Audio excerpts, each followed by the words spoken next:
Kimberly Teitter grew up in North Carolina, not far from where I grew up. In fact, our two states neighbor one another. We are around the same age and both ended up in Utah, over 2,000 miles from home, for years that overlapped, and we have dozens of mutual friends. But we'd never met one another until we sat down to record an interview for this podcast. Despite all that we have in common, and aside from the fact that Kimberly is way more accomplished than I could ever hope to be, there is one crucial thing that has made Kimberly's experience growing up in North Carolina as a member of the Church of Jesus Christ of Latter-day Saints a lot different than my own, and that is the color of our skin. Recently, Kimberly contributed to Every Needful Thing, a compilation of essays on the life of the mind and heart, and shared some of these experiences in a poignant and profound way. Kimberly Applewhite Teitter is a licensed clinical psychologist, a published author, an adjunct professor, and an entrepreneur in the Salt Lake City area. She received a doctorate in psychology in school clinical child psychology and completed a postdoctoral fellowship at Boston Children's Hospital and was a fellow at Harvard Medical School before moving to Utah. Kimberly is a bishop's wife and mother of two daughters, as well as the assistant director of the Deborah Bonner Unity Gospel Choir. This is All In, an LDS Living podcast where we ask the question, what does it really mean to be all in the gospel of Jesus Christ? I'm Morgan Pearson, and I am so excited to have Kimberly Applewhite Teitter on the line with me today. Kimberly, welcome. Thank you so much for having me. Well, I love any chance to get to talk to somebody else that is also from North Carolina, and you and I have that in common. And so this is so fun for me. And I wanted to start, you recently wrote a piece that I absolutely loved in LDS Living, and you talked about your family's initial introduction to the church and how that initial introduction kind of has shaped your testimony in the years since, and specifically two aspects of your testimony. So I wondered if maybe to start and give people a little bit of an intro into who you are and where you come from and kind of your approach to the gospel, if you could tell us a little bit about how your family came in contact with the church and how that experience has shaped your testimony in the years since. Sure. My family grew up in North Carolina in a small town, like really close to, where your family is, but, We're talking small. And my family, we're not even from the small town. We're from the outside of the small town. And we live kind of far back there. And the missionaries came to my house, my family had just moved into this house in 1989, 1990, something like that. So the missionaries came when my mom was home by herself. And so they visited with her a little bit, but didn't come in. And she told them to come back. And then the missionaries spent probably the first 3 to 5 years of my childhood in and out of my home. My mom and my oldest brother joined the church in 1990. So that was when I was about 2 years old. And then my dad joined the church in 1992 when I was 4 years old. So I can remember his baptism, but not so much my mom's because I was pretty young. And then we were sealed in the DC temple when I was about 5 years old. And so I can remember that day too, which is really special. And so when LDS Living approached me to write sort of my story kind of in conjunction with Black History Month and what my narrative is as a Black Latter-day Saint, why I stay in the church, I think a lot of it, I went back to those early memories and how much of a blessing it is for me that my early memories are pretty much all church related. The things that were most poignant in my mind were things from the church. And also, I think I've come to value what a blessing it is to just have the bones be good. So I think that there's a lot of things that have happened since being in the church that I think would be really hard to endure if I didn't have a good foundation from the people that taught my family and then how I grew up in my home. that the gospel was for everyone. Like, it was presented to me and my family in ways that were relevant to us. I talk about it in the article, how the sister missionaries made us this family home evening chart that was like a poster board that they made a house out of, and they had like doors that opened and closed, and they made little paper dolls for all the members of my family. And they, sometimes people forget how unique this was, but I joined the church when we really didn't have diverse representation in church publications, like not even really in the children's songbook or any of the family home evening materials. It was mostly all white children and maybe international children, but definitely not kids that looked Black. And here these missionaries came with dolls with curly haired figures drawn on them. But that's how I grew up. Like, those were my first experiences with the gospel. And so I kind of didn't know any different until much later when I started to have the experience I had. But it was nice to know that that was not the foundation on which I joined the church. I joined a church that was designed for me and made for me, just like, for everybody else. That's what the gospel is, right? It's open to everyone. But anyway, I just had, it was reinforced by the ways that my family interacted with the church when I was young. And so I'm grateful for that. Well, and I think that there are several really important reminders in that, Kimberly. I think one, that just how we as individuals interact with one another, and, those missionaries, their example of loving with Christ-like love and thinking, individually and seeing your family as individuals made a huge difference in your life. And I think that's important for all of us to remember. I also think that reminder to go back to the foundation of our own testimonies when there are things that challenge our belief or our thought system, to be like, okay, well, why is it that I believed these things in the first place? I want to just read, because I think this is so beautiful before we go in, just so people get a taste of how beautiful your writing is. You said, when I reflect on how I found the gospel, I realize that my family's experiences inform two important pieces of my testimony. First, that the Lord is knowledgeable of his children and actively seeks to bring them to him, even if they are on the most unlikely of roads in the remotest of circumstances. And second, that there is room for my brown paper doll family in his plan. And I think that sets a foundation for us for this conversation. So I wanted to make sure to read that. Kimberly, you wrote that while there weren't many other Black families at church, you didn't know the history of why this was the case. And I'll be completely honest with you, growing up in North Carolina, there were a couple of Black members of our ward who I loved and adored, but there weren't a lot. And you and I both know, growing up in North Carolina, that's not the case outside of church. So how did your family approach this in your home? Yeah, it was interesting because once my parents were committed to the gospel, they were all in. You should probably be interviewing them for this podcast, because that's just kind of how it was. We joined and we were there. So one of the big things was that they just stressed the importance to us about being in place in church every Sunday. Even if no other Black family was there, we were going to be there. We were going to try to be there on time, knock on wood, but we were going to be there. And, my mom was the kind of mom that, when it was fast and testimony meeting, she's like, y'all better get up and share your testimony. And I said, about what? She said, you better get up. The Lord's bless you with things. You get up. And so it was like every fast Sunday we were standing, and every Sunday we were there. And they also always told us to remember who we were, which I think, a lot of religious families, like LDS families, will tell their kids to remember who they are.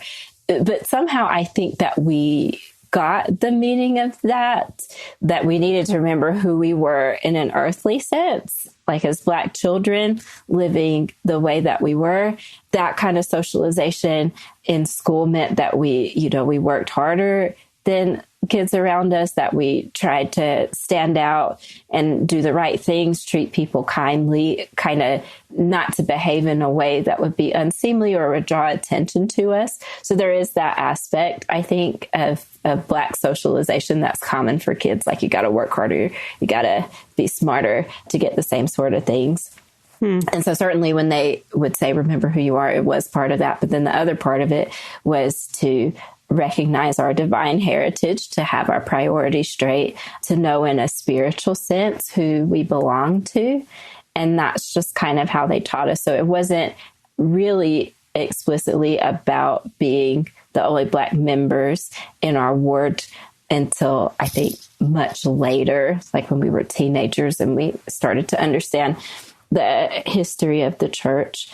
We had a couple family members that took the discussions, and we kind of knew that other people thought that Mormons were racist, but we just didn't know why. I assumed it was because there weren't very many of us. And I was like, okay, yeah, I get it. But I didn't know anything about the history. And, my aunt took the missionary discussions. And I remember that to her, they said, well, you won't have the same opportunities for leadership in that church because the Mormons are racist. And, in Black churches, women can be pretty much any position. And I forget what my aunt was doing at the time, but she was very involved in her religious community. So people talked her out of it that way. And then when my grandma took the discussions when I was about 13 years old, then that's when I found out about Blacks in the priesthood. And that was pretty painful because I can remember thinking, like, nobody has ever said this to me before. Like, how is it that, there is this big block on what we could access, and we've never talked about it before this day. And, it was also very sad because when my grandma heard that, she didn't want to take the discussions anymore. She didn't want the missionaries to come over. I don't even really remember them going too much after that, though she did always keep a set of LDS scriptures in her home. But I think, how do you tell a kid something like that? In some ways, growing up in the South, the realities of racism most places. Like, you understand probably earlier than you should have to, that there are people out there that don't want to see you do well, who are more likely to assume that you don't mean well when you're just out minding your own business. And we know just from the psychological research that it is helpful for kids to understand that about people. And so we understood it, like going into stores, like I said, performing in school. But it kind of blew me over to think that, like, the church was also complicit in a lot of these things. And then I think, we were talking about before that is a continual process because, Black women didn't get to go through the temple. So I don't even think that my mom understood that until later, reading Mary Frances Sturlockson's book, Soul Rebellious, where she talks about how she couldn't go through the temple while the priesthood restriction was in place. And then there's other practices in church history that are kind of born in, we'll say, racist tradition, or just things that were not explicitly overturned, such as I don't have a tribe declared in my patriarchal blessing, when I learned later that was something that was done mostly to Black people. They wouldn't declare a tribe. And so I had a lot of mixed feelings about how I could maintain positive relationships. And I did. I loved the people that helped me as a kid. Like, I loved my church leaders, thought the world of them, but it was hard to think that they were doing things that were painful and they didn't even know. And I think I was really grateful then to have the example of my parents, because they just kept going. Like, it's not that they were ignorant to these things, or we didn't talk about them, so they didn't tell us not to worry about it, but they were just always where they needed to be. And so after a while, I was like, if I put myself where I need to be, then I'll figure out the strength I need to continue. So yeah, that's how we handled it in my family growing up. So Kimberly, now you mentioned, that even now it's like, how do you talk to kids about this? So you have a family in which your children, you're now trying to teach them. How do you approach this in your home as a parent? Yeah, I have two girls and they are multi-ethnic, I guess. My husband is white, but his grandfather is Chinese. But we don't know a lot about that heritage. And so we just say that they are biracial kids, which is probably accurate. But anyway, just taking what I know as a professional, but also I think what I wish I had as a kid, I try to be really open about just the dynamics of what it means to be Black in the church, and we're the only ones. I think, my girls are 9 and 3, and we started with just being intentional about the kinds of exposure to Black spirituality that they had. So, I'm in a gospel choir and my kids are always there. They know gospel music as well as the hymns. My sister, my father's child, who is not a member of the church and never has been, is an elder in a Baptist church, and she's married to a pastor. And so sometimes on Sundays we watch their church services. My kids also there's a prominent Black Baptist church here in Salt Lake City that my kids, especially when we first moved to Utah, would often go to on Sundays. And they love going to church multiple hours a day. Like, we get rid of the third hour and then just go spend it somewhere else. But I feel like those are the things that are important for us, because it's important for children who grow up with a Black racial identity to have pride in their cultural heritage. And there is so much to be proud of. Kind of diverting, one of the special experiences I had with our choir in 2018, we were involved with the events for the NAACP's partnership with the church. And so we got to sing at the lunch, and that kind of kicked it off. We also got to go to San Antonio later to the convention, which was also cool, but they had a lunch with like the apostles and all those, the NAACP leaders and everything, which was a great experience. But one of the most special things happened after the performance, because that week there had also been, I don't know if you remember this, like a fake apology letter written. It was said to come from the desk of President Nelson, apologizing to Black members for racist practices of the church. And then it was, in very short order determined to be a hoax, which was really painful because, you wait your life for something like that, right? To turn it around, or really to have the truth of my heart reflected in like what the church is doing. And so it's kind of hard to get something like that taken away. And so after that performance, we were talking a lot about what happened. And that was like a multi-generational conversation, because we had like young kids in the choir. You have older people in the choir. Deborah Bonner was our main director at that time. And I mean, she still is, but she talked about how she taught her kids the truth growing up, and her kids are a little older than me. And so they were really coming out of the shadows of the priesthood ban, like more directly than even I did with my parents joining in the 90s. But they said, like, this is just what we taught our kids. And so I think that is another beautiful aspect of Black culture, that it does have this like multi-generational, okay, we're not going to talk about a lot of things because they're painful, but when we're talking about them, we're talking about them. We're going to talk about them thoroughly, And so we kind of had a come to Jesus meeting about like the pain that we were feeling around this event and the hope that we had in the church for things to change.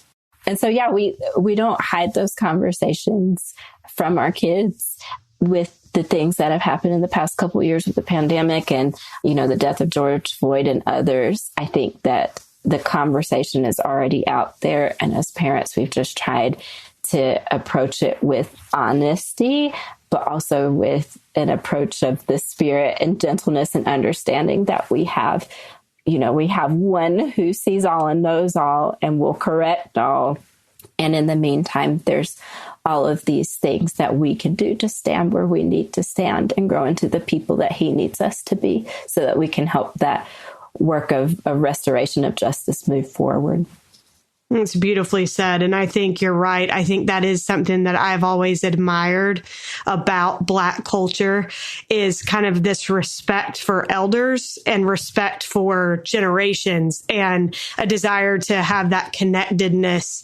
I think that's something that I have looked up to, especially in the people in my community in North Carolina. You wrote an essay, Kimberly, for a book that is out called Every Needful Thing. And in that book, you wrote about how you were frequently at the center of diversity and unity conversations at church. And I thought this was fascinating. You said, part of me felt like I wanted to hide from the whole endeavor and not be paraded around, which is a totally understandable feeling. You said the rest of me was frustrated at myself for not wanting to let my light shine, like the scriptures said. I often felt like I was trying to hold to what made sense to me in the way that Nephi envisioned people moving toward the tree of life in his dream, but mist of darkness and confusion threatened to cover my way. I wondered if you could talk to me a little bit about this period of your life and how you combated those feelings rather than letting them overcome you. Yeah. And in some ways it's ongoing, right? Because there's always different challenges to overcome, and mist are mist, and they can, wave in and wave out. I think it kind of speaks too to, one of the points I was making in the essay about the concept of wise mind and how it's the synthesis of things that we feel and things that we think, or things that we are and things that we do. I feel like so much of the gospel is this beautiful, unarticulatable thing. And if I press toward it, I feel pretty good. But then when I start to explain it or take it out to show, then it just gets complicated. And it just makes me wish that I could proceed through to this unarticulatable thing. That feels divine to me, and it feels like wisdom to just kind of almost go with the flow type of thing, because when you get people involved, it's just complicated. My dad often has a conversation with me, because I've shared a lot of opinions about a lot of different things that have happened in the church over the years, and my dad has said, why don't you figure out how you can say those things to the people that it matters, because, if you put this stuff on social media, if you put it this place and that place, then who are you really doing it for? And it's so true, right? Because I do get some satisfaction from, I guess, earthly validation, because sometimes I feel so alone in how I feel about things. And I'm like, well, yeah, it's obvious that the gospel says we should go this way, but that's what I mean. When you start to articulate it and the systems and the powers that be aren't ready for it, then I'm like, oh my gosh, this is a really scary place. And so then I tell all my friends or whomever, and I want to be yeah, I want to know that you guys think the same as me.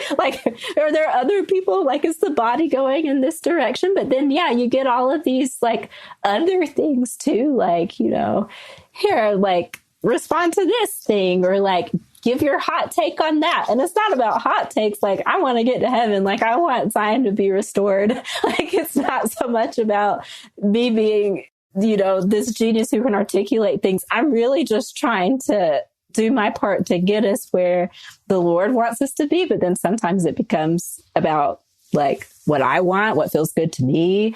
Which is, Kimberly, not just you. That's everybody. Yeah. I think that's our natural inclination. And so overcoming that really is overcoming the natural man in a sense. Right. It's the task we've all been given. You're totally right. And so I like the flexibility of, kind of pendulum swinging back and forth and finding wisdom. I think that the Lord has had a lot of grace with me over the years in terms of how I try to refine what he might have given me. So, but it does get confusing sometimes. Or even with the article I wrote for LDS Living, there's always well-meaning people in the comments that'll say things why would you belong to a racist church anyway? Or my person found strength in this tradition. Why are you still doing XYZ thing?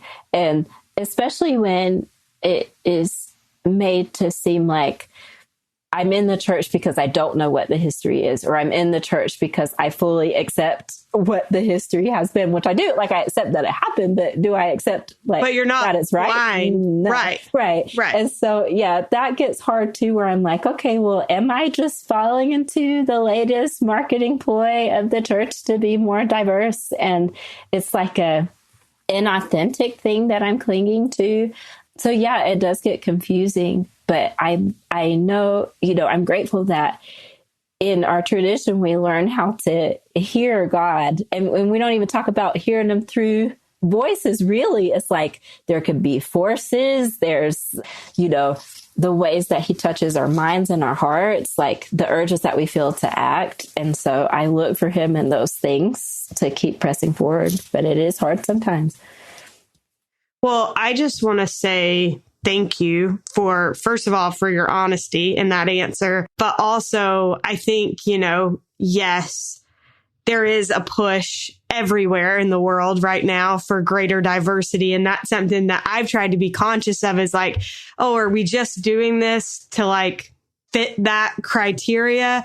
Fortunately, we had a good amount of diversity on this show before any of this latest push, but I appreciate the value of different voices and people willing to share their experience, because if we don't have that, like we have no idea what it's like to be in somebody else's shoes, no matter what the experience is, whether we're talking about a race or a difficult thing that somebody has gone through. I think we need everybody's voices. And that's something that I value a lot in my life. And so I appreciate you being willing to share your voice, Kimberly, even when sometimes I know that has to be hard.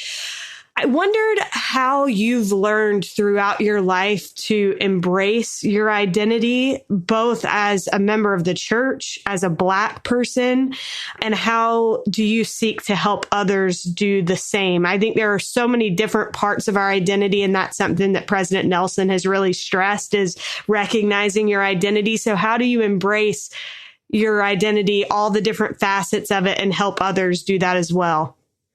Mm-hmm. I think that I've just come to develop a real gratitude for the ways that my culture and my heritage and my history accentuate the gifts that God has already given me, or give me kind of an earthly drive and an orientation to things that I'm already like maybe divinely appointed to be pretty okay at, if that makes sense. As a professional, as a psychologist, I'm really drawn to modalities that emphasize acceptance and openness to emotional experiencing, and kind of doing away with the things that create shame in us, because I think that ultimately, in a spiritual sense, takes us away from who we are and our divine identity as well. And I just don't think that I would see it in the same ways or come to the same conclusions if I weren't Black, because when psychology was dominated by a certain type of people, they also weren't doing those types of things. It's the diversifying of the world that has allowed us to think about new ways of thinking and new ways of being. And so then I'm glad with my experiences that I'm able to be a part of that. I also think that, again, my parents and, my grandparents and everybody, I think that they were just really proud to be who they were. So, we played, I can remember when I was a kid, I started listening to more like soft rock pop stuff, in the 90s, what was popular, stuff like Matchbox 20 or No Doubt or whatever, just like, Sugar Ray, and then the basic boy band type of stuff. But, my family would listen to, the R&B station, like Luther Vandross and like that old school stuff. And so when I switched stations, they were like a little What are we listening to? Yeah.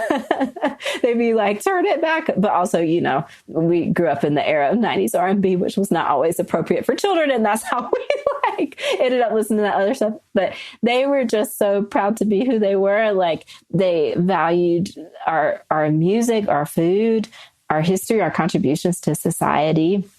When I was a kid, they had us do, I was in Young Women, of course, and then I also did a program sponsored by one of the local chapters of the Black sororities in town. And so we learned about Kwanzaa, and we learned about the ways that people were contributing to their neighborhoods. We learned about historically Black colleges. And I do think that there was, growing up in North Carolina, it's not totally uncomplicated because there's a lot of internalized racism about, oh, but you have to choose like the best schools to go to, right? And not like, these schools that were created just for XYZ reason. But I think that we were just always surrounded by people that showed us the inherent divine quality and beauty of what our culture was. And I don't know, I don't think that there's many other examples, but Black culture of not making lemonade out of lemons, but like really doing something with the lot that we've been given. Like,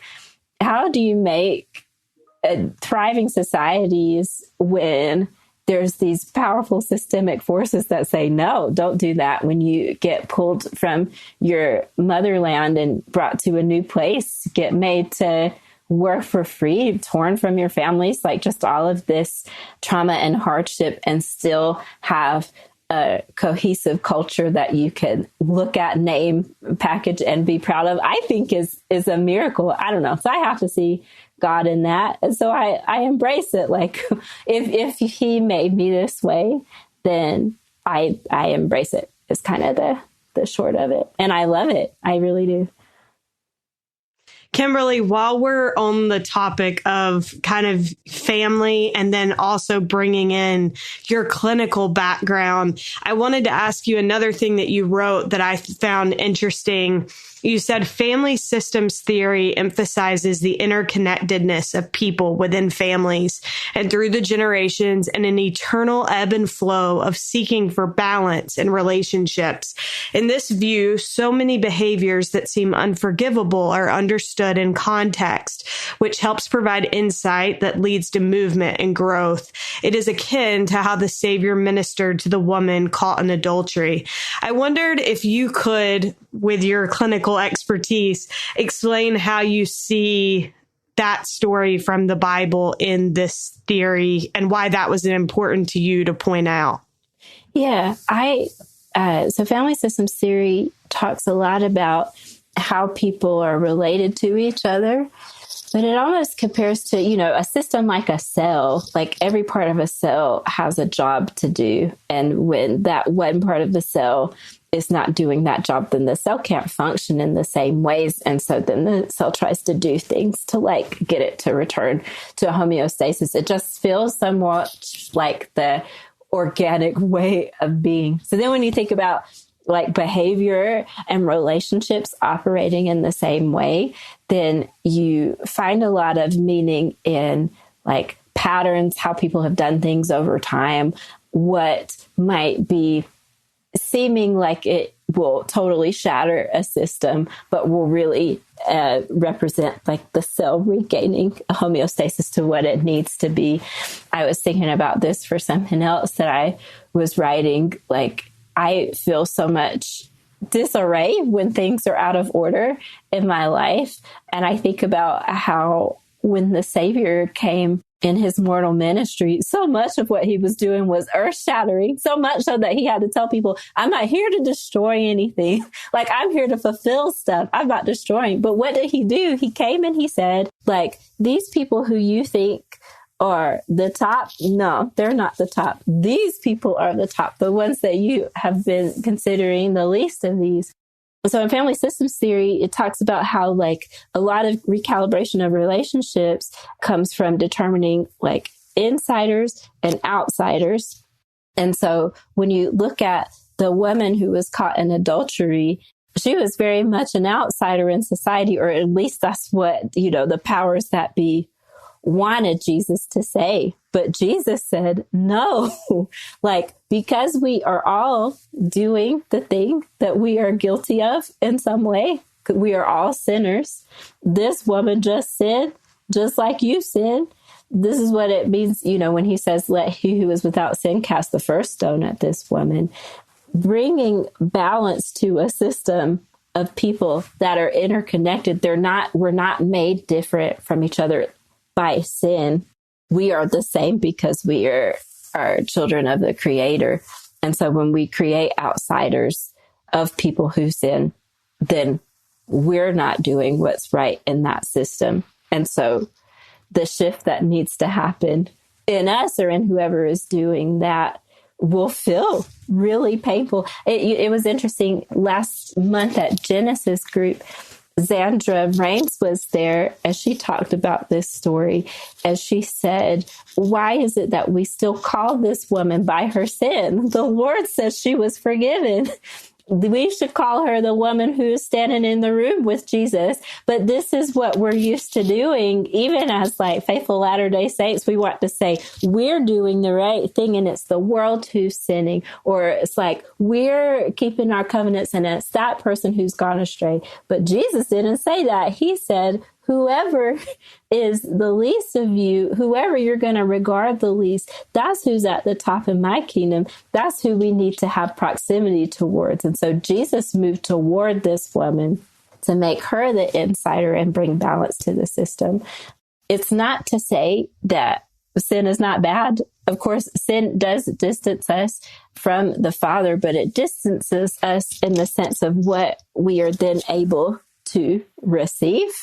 It's not so much an unchangeable part of our being when we do wrong. And we know this, or else we wouldn't be trying to repent. But so often we are willing to judge and remove things from our lives when really Jesus called for us to be closer, to be in proximity to one another, to increase understanding so that we can all function as this body of Christ that he wants us to. So well said. That called to mind a couple of things for me. One, what you were saying about why do we still call her the woman taken in adultery? A friend of mine was giving a sacrament meeting talk and was talking about Thomas and how we always call Thomas Doubting Thomas, but she said Jesus never called him that, not once. And so we put these labels on people and we still do that. And so how do we eliminate that practice? And then also just thinking about, I think that's been one of the biggest things that has stood out to me in this year, Come Follow Me, is just how radical the things that Jesus was teaching really were and how he kind of flipped everything on its head and how we need to be open to new ways of thinking, because that's honestly, I think that's something that Jesus modeled for us. Kimberly, you talk about how from the perspective of a clinical psychologist, Latter-day Saints believe in an interconnected eternal family system in which we inherit traits, both human and divine. Why would you say that understanding that should give us comfort? I think, like I was mentioning earlier, when we talk about systems, we can also think about patterns of being and what we have learned. BYU used to have this really cool show called the Generations Project, and they would ask people a question, or people would ask a question about themselves, something that they wanted to know about their lives, and then they would take them on a family history journey, and they would figure out which ancestors had gone through similar things or asked similar process questions, which is very similar to how a family system psychologist would look at somebody's genogram and say, like, well, where do you get this pattern of being from? And so knowing that we have this earthly set of traits that we have from these people that have come, that like maybe I'm afraid of dogs because I have this transgenerationally transmitted fear of dogs that comes from the civil rights movement or wherever else it comes from, right? But also whatever my experiences with dogs have been. Like, that's cool. It gives me a power to almost distance myself from my fear and figure out what I want to do to overcome it. And that's just in the earthly sense. But we also have these divine patterns of being. Like, sometimes the Lord will lead us into places that we would ourselves never go. And so how are we to know that unless we know him or have faith in the fact that we have these divine characteristics and can be led or urged on to the path that he would put us on? And so, you know, as President Nelson has said, that it's so important to know our identity as children of God. Like, we get things from our parents. I sound like my mom. My daughter said I'm funny like my dad, apparently. And so we have this divine heritage. We also get things from them. And I don't know, shouldn't we be curious about those things? It's empowering to me to know that who I am comes from somewhere. It gives me power to do what I need to do next. I love that so much. And I think there is so much power in actually taking the time to understand why we are the way that we are in many respects. And I love what you said about that gives you the ability to then overcome if there are things that you want to overcome from that past. Kimberly, I could talk to you all day, but in the interest of time, my last question for you is, what does it mean to you to be all in the gospel of Jesus Christ? It means to me to be a full participant. I think I have strived to be here as my authentic self and listen with an open heart to what the Lord has in store for me. I'm committed. I want to be here. I want to see the church do better. I'll open my mouth as long as the Lord wants me to open my mouth. I'll shut it as long as he wants me to shut it. Like, I just think that I so want this Zion, this place where we're all of one heart and one mind, and we can live together and not have inequities. And the answer to that is in the gospel. And so I'm in with my feet fully planted, waiting to see what takes root. That's what it means to be all in to me. Thank you so much, Kimberly. I love that idea of just, do we want this to succeed? This thing that we talk about, do we want it to succeed? And I also feel the same way. So thank you so much for your time and for sharing your wisdom with us. It means so much to me. Thank you. We are so grateful to Kimberly Teitter for joining us on today's episode. If you'd like to read more from Kimberly, you can find her recent LDS Living essay in our show notes. You can also read a new essay from Kimberly in the recently released Deseret book publication, Every Needful Thing. Thank you so much for listening, and we'll look forward to being with you again next week.